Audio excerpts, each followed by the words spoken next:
Against the Gods bab 2094, membungkuk. Tidak, tidak mungkin. Pasti ada kesalahan. Meng Jianzuo berkata, bagaimana bisa itu berada pada Yang Mulia? Pasti ada kesalahpahaman. Salah paham. Meng Kongchan mendengus dingin, membuat hati semua orang bergetar. Dia mengulurkan tangan, dan giok ilahi wahyu surgawi melayang dari kotak giok. Dipandu oleh kekuatan jiwa Meng Kongchan, karakter, Si, dengan jelas perlahan muncul di dasarnya. Ini adalah jejak jiwa yang diukir secara pribadi oleh Kaisar Dewa. Siapa yang bisa memalsukannya? Hal ini tanpa diragukan lagi membuktikan bahwa giok ilahi wahyu surgawi ini memang benar-benar diberikan Meng Kongchan kepada Meng Jianxi tempo hari, tidak mungkin ada yang kedua.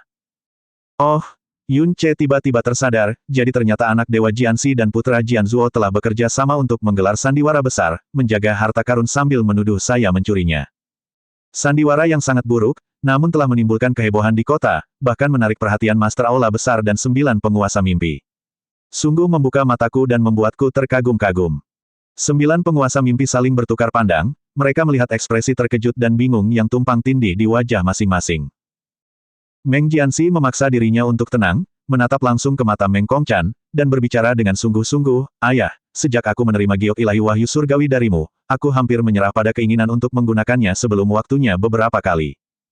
Oleh karena itu, aku memilih untuk menyerahkannya kepada ibuku dan memberitahunya untuk mengembalikannya kepadaku hanya ketika aku mencapai puncak level keempat dari alam kepunahan ilahi.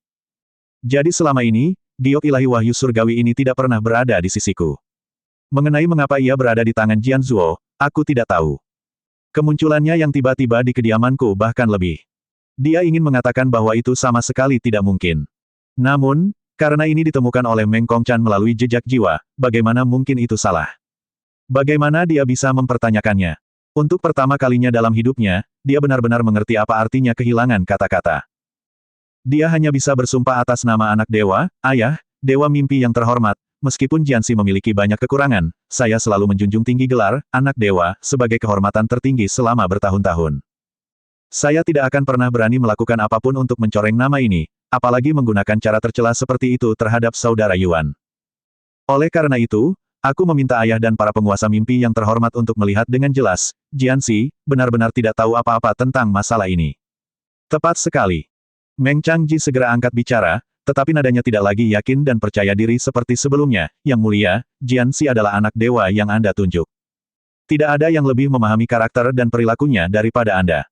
Jianxi dan Jian Yuan adalah pemuda paling menonjol di kerajaan ilahi penenun mimpi kita, dan persaingan mereka adalah hal yang baik. Namun, yang disebut menjaga harta karun sambil mencurinya, menjebak Meng Jian Yuan. Ini benar-benar sesuatu yang tidak akan pernah dilakukan Jianxi. Tiba-tiba, dia berbalik tajam dan berteriak pada Meng Jianzuo, "Jianzuo, apakah kamu melakukan ini sendiri? Bicaralah. Katakan yang sebenarnya."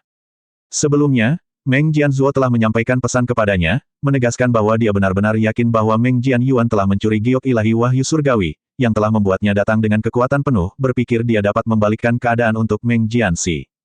Sekarang, dia berharap dia dapat memelintir kepala Meng Jianzuo.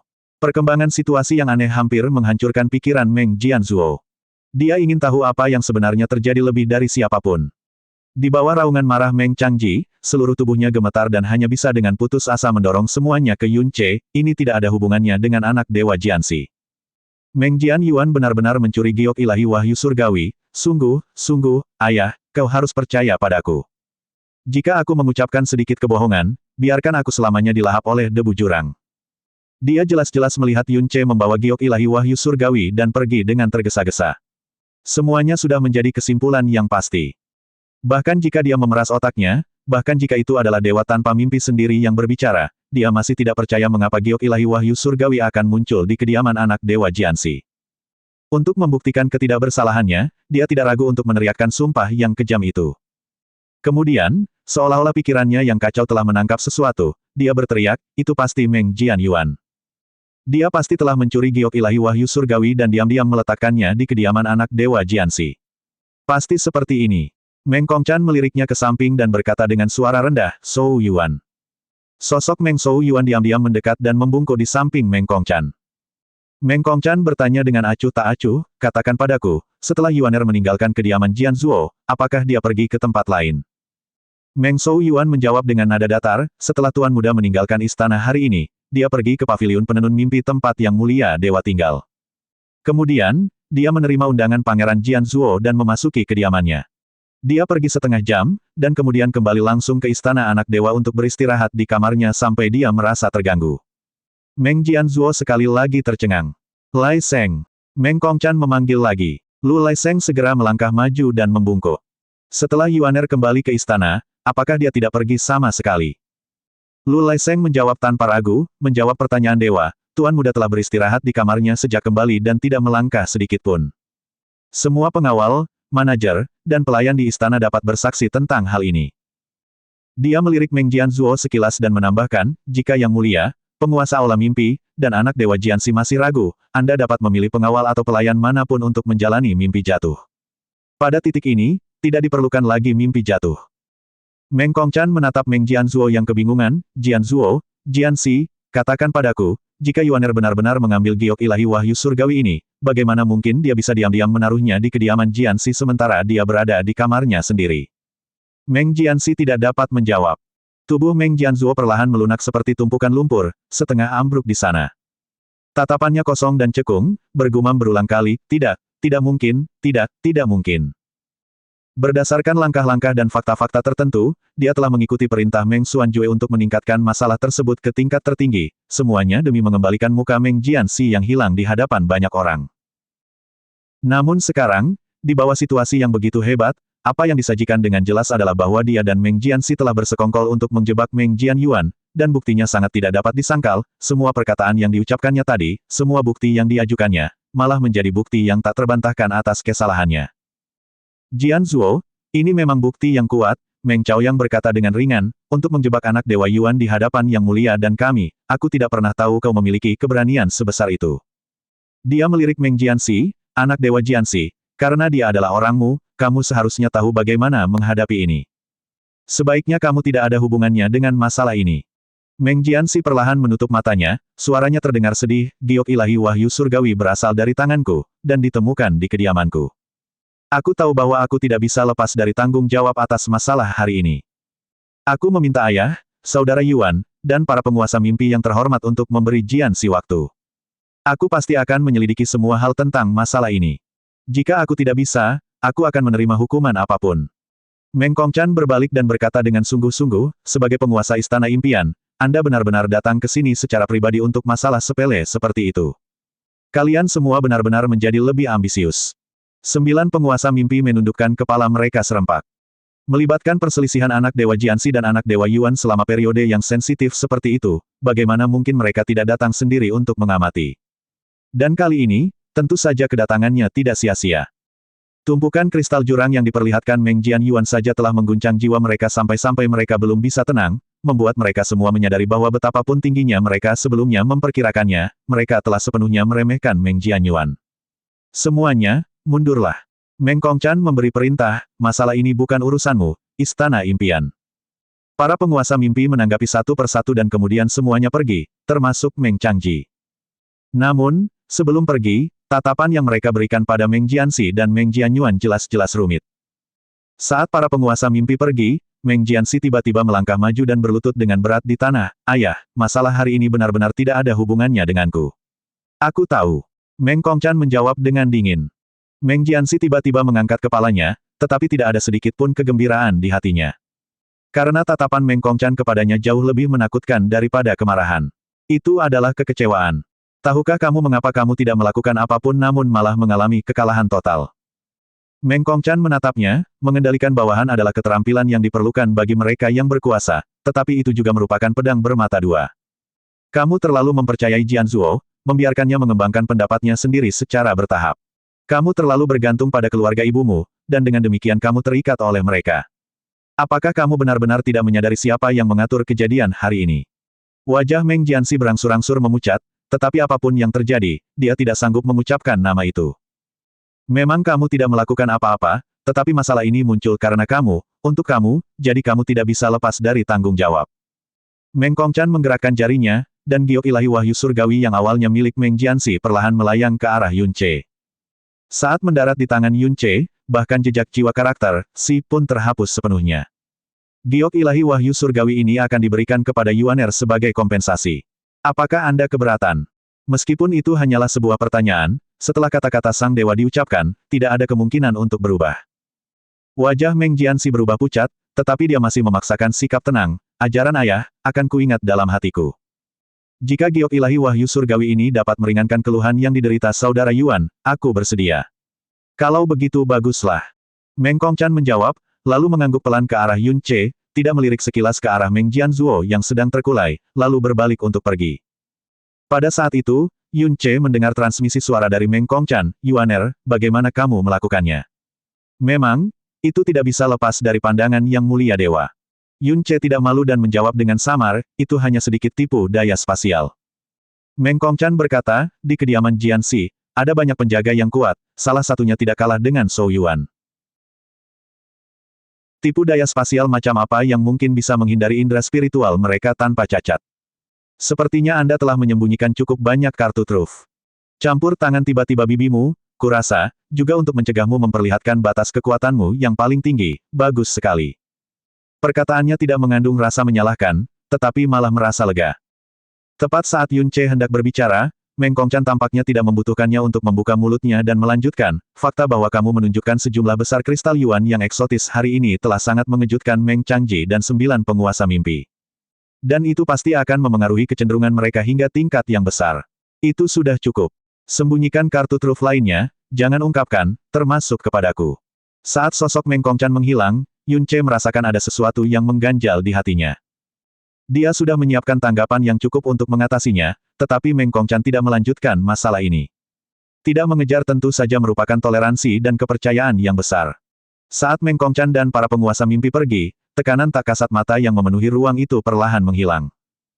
Meng Jianzuo tampaknya perlahan-lahan mendapatkan kembali jiwanya, matanya berputar-putar saat ia merangkak ke sisi Meng Jianxi, anak dewa, aku tidak berbohong. Aku jelas-jelas melihat Meng Jianyuan mengambilnya. Bang! Meng Jianxi menendang dengan keras, melemparkan Meng Jianzuo sejauh lebih dari 100 kaki dan menghantam tembok istana dengan keras. Tendangannya yang dahsyat itu sangat mengerikan. Tempat Meng Jianzuo terbang, tanah terkikis, dan dinding istana penuh dengan retakan. Ketika Meng Jianzuo menghantam tanah, tubuhnya berkedut sejenak, lalu terdiam. Benturan keras dan aneh itu telah membuatnya ketakutan, dan dengan tendangan ini, dia langsung pingsan. Menatap tajam ke arah giok ilahi wahyu surgawi di tangan Yun Ce, Meng Jianxi dengan paksa mengalihkan pandangannya dan menggertakkan giginya, Meng Jianyuan, tidak peduli bagaimanapun pikiranmu, aku akan mengatakannya sekali saja, masalah ini tidak ada hubungannya denganku. Aku tahu. Yun Ce memainkan giok ilahi wahyu surgawi yang awalnya milik Meng Jianxi sambil tersenyum tipis. Tubuh Meng Jianxi menegang, dan dalam sekejap, dia bereaksi dan menoleh tajam, tatapannya tertuju pada Yun Ce, mungkinkah, kamu sengaja mengambilnya dan kemudian diam-diam meletakkannya di kediamanku? Tentu saja. Senyum Yun Ce semakin dalam, apa? Kau tidak percaya? Meng Jianxi terdiam cukup lama, napasnya perlahan menjadi lebih berat. Tiba-tiba, dia menggelengkan kepalanya, bagaimana kamu melakukannya? Pertanyaan yang bagus. Ekspresi Yun Ce berubah menjadi lucu, bagaimana ini bisa terjadi? Kau bahkan tidak bisa membayangkannya, namun aku bisa melakukannya. Giok ilahi wahyu surgawi yang kau perlakukan sebagai benda suci, hanyalah segenggam batu bercahaya bagiku. Jadi, apakah kamu sekarang menyadari kesenjangan di antara kita? Mata Meng Jianxi kacau, tetapi dia tidak bisa membalas. Yun Ce dengan santai memegang giok ilahi wahyu surgawi dan berkata, kamu setidaknya adalah anak dewa penenun mimpi. Kamu seharusnya tidak menggunakan cara seperti itu untuk menyerangku. Tindakan semacam ini lebih seperti sesuatu yang dilakukan oleh seorang wanita yang cemas dan telah kehilangan ketenangannya. Yun Ce berpura-pura berpikir, lalu berkata perlahan, anak dewa Jianxi baru saja menyebutkan bahwa giok ilahi wahyu surgawi telah disimpan oleh ibumu selama ini. Mengapa permaisuri dewa begitu bersemangat untuk menargetkanku? Ini membuatku bertanya-tanya apakah malapetaka yang dihadapi Meng Jianyuan 100 tahun yang lalu ada hubungannya dengan permaisuri dewa. Ekspresi Meng Jianxi tidak berubah, tetapi hatinya diaduk oleh badai.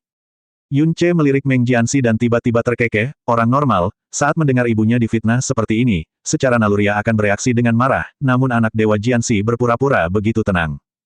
Sepertinya bukan hanya tebakanku benar, tetapi anak dewa Jianxi juga sudah tahu tentang masalah ini. Hati Meng Jianxi bergetar lagi, dan kemarahan muncul di wajahnya, Meng Jianyuan. Ibu saya adalah permaisuri ilahi dari penenun mimpi saat ini. Beraninya kau memfitnahnya. Yun Ce tersenyum dan berkata, tidak perlu gugup, ini hanya tebakan. Tanpa bukti yang kuat, bagaimana mungkin aku berani bicara sembarangan? Namun, Anak Dewa Jianxi, kamu seharusnya lebih mengkhawatirkan dirimu sendiri saat ini. Bagaimanapun, masalah ini telah menyebar begitu luas. Begitu kebenaran terungkap, reaksi baliknya akan sama besarnya, yang bisa menjadi pukulan telak bagi reputasi dan sentimen publikmu. Terutama 9 penguasa mimpi. Dilihat dari reaksi dan ekspresi mereka sekarang, setelah hari ini, bebanmu dan aku di hati mereka kemungkinan akan dinilai ulang. Kalau begitu, senyum Yun Ce lenyap seketika, tatapannya semakin dalam seperti jurang hitam. Meng Jianxi, apakah kau benar-benar masih ingin bersaing denganku? Sebagai anak dewa penenun mimpi, bagaimana mungkin kau mampu menunjukkan kelemahan dalam momentum? Alisnya berkerut, dan dia hendak membalas, tetapi ketika tiba-tiba tatapannya bertemu dengan Yun Ce, kata-kata yang hendak diucapkannya tertahan kembali di tenggorokannya. Itu adalah perasaan yang sangat kuat dan nyata karena dipandang rendah. Pupil matanya dipenuhi dengan wajah Yun Ce, namun di mata Yun Ce, dia tidak dapat melihat sedikit pun bayangan dirinya sendiri. Pada saat ini, dia merasa dengan jelas bahwa dirinya tidak pernah diperhatikan oleh Yun Ce. Tiba-tiba, dia merasa seolah-olah kehilangan seluruh kekuatannya. Momentum yang baru saja dibangunnya hancur dalam sekejap, dan tubuhnya bergoyang lemah. Yun Ce tidak lagi menatapnya, suaranya dingin dan berat, Meng Jianxi, apa yang menjadi milikmu, tidak seorang pun dapat mengambilnya. Dan apa yang bukan milikmu, jika kamu memaksakannya, kamu sedang menggali kuburmu sendiri. Aku bukan orang yang sabar. Hidup seringkali tentang pilihan yang jauh lebih penting daripada usaha.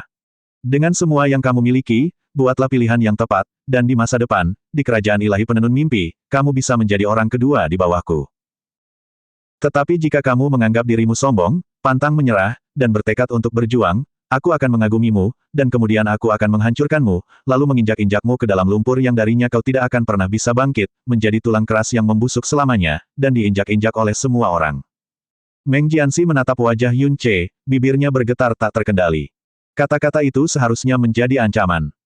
Namun, apa yang diucapkan Yun Ce, kata-kata itu sampai ke telinganya, terasa seolah-olah dia hanya menyatakan kenyataan yang dapat dengan mudah diwujudkan dengan gerakan biasa. Akhirnya, dia menemukan suaranya, kamu, pada akhirnya. Dia hanya bisa mengucapkan 3 kata sebelum dia tidak bisa melanjutkannya. Gejolak dalam hatinya begitu kuat, begitu kacau sehingga dia tiba-tiba tidak bisa mengingat apa yang ingin dia tanyakan. Yun Ce berbalik, berjalan kembali ke istana anak dewa dengan langkah santai. Saat dia melangkah melewati pintu istana, dia menggerakkan jarinya, dan giok ilahi wahyu surgawi terbang ke arah Meng Jianxi yang berkilauan dengan sedikit cahaya. Meng Jianxi secara naluriah menangkapnya, menatap kosong untuk waktu yang lama. Saya tidak tertarik pada barang milik orang lain. Kata-katanya biasa saja dan tanpa beban, seolah-olah dia hanya mengembalikan batu biasa yang bahkan tidak mau dia lihat. Adapun kristal jurang, jika orang lain ingin mendapatkannya, mereka tidak hanya harus menjelajah jauh ke dalam lautan berkabut, tetapi mereka juga harus memburu binatang jurang yang tak terhitung jumlahnya, dan mengandalkan keberuntungan yang sangat besar, untuk mendapatkannya. Hanya sedikit keberuntungan untuk menemukannya sesekali. Adapun Yun Ce, hanya dengan sapuan kesadaran ilahi, dia bisa mengetahui binatang jurang mana yang memiliki kristal jurang yang terkondensasi di dalamnya, dan dia bisa dengan mudah mengambilnya. Meski begitu, dia hanya menemukan 7 giok ilahi wahyu surgawi secara total. Kelangkaannya di lautan berkabut terlihat jelas. Memegang giok ilahi wahyu surgawi dengan kedua tangan, Meng Jianxi berdiri di sana dalam keadaan linglung untuk waktu yang lama sebelum dengan enggan berbalik. Tetapi saat dia membalikkan tubuhnya, seolah-olah ada titik tersumbat di jiwanya yang tidak pernah ingin dia sentuh. Dia tiba-tiba berbalik, tunggu. Yun Ce menoleh sedikit. Pada saat dia berteriak, lautan jiwanya yang kacau tiba-tiba menjadi jelas. Dia menatap Meng Jianyuan dan berbicara dengan jelas, selama kamu mengampuni ibuku, aku, Meng Jianxi, akan tunduk padamu. Aku akan membantumu sebagai atasanku. Pernyataan ini keluar jauh lebih mudah dari yang ia perkirakan. Jika hanya untuk melampaui lawannya yang kuat, dia tidak akan pernah menyerah begitu saja. Tapi, rasa tidak berdaya yang dibawa Yun Ce padanya terlalu kuat, begitu kuat sehingga dengan mudah memadamkan semua kengganannya. Yun Ce tidak menunjukkan reaksi apapun, hanya berkata dengan ringan, atur jaringan intelijenmu. Aku akan membutuhkannya segera. Lai Seng, antar dia keluar. Pintu istana tertutup, menghalangi pandangan Meng Jianxi ke arah Yun Ce, dan di saat yang sama, memutuskan jalan yang telah ditakdirkan untuknya. Pegunungan Naga Leluhur. Bagaimana kemajuan Wang Chu? Suara Raja Naga dipenuhi dengan rasa lelah. Dia tampak semakin menua. Long Cixin menggelengkan kepalanya, hampir tidak bisa diterima. Raja Naga mendesah pelan. Lupakan saja, jika Wang Chu dapat mencapai alam kepunahan ilahi dalam waktu 60 tahun, keinginanku akan terpenuhi. Bagaimana pergerakan Long Xi? Long Cixin tanpa sadar merendahkan suaranya, dia masih mencari kristal api primordial dengan sekuat tenaga.